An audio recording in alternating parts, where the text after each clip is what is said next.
The air tasted of blood and ash. The ground trembled. Screams ripped through the smoke-filled sky. This was no ordinary battlefield, no mere clash of swords and shields. This was madness. Overhead, monstrous shapes with burning eyes soared through the smoke.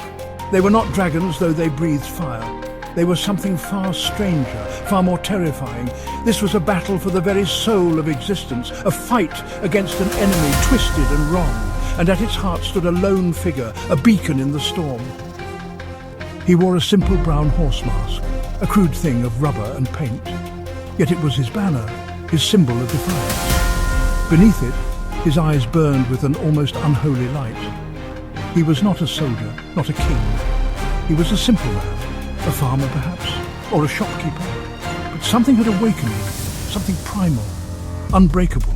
He fought with the fury of a cornered animal, his weapons a strange mix of old and new.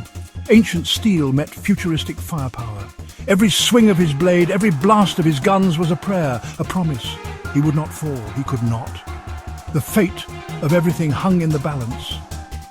The enemy came in waves. Iron eagles, they called themselves.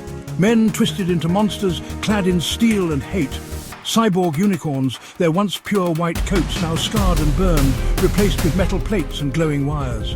But the man in the horse mask stood against them, unflinching, unafraid. The sky itself seemed to split as the atomic fire blossomed.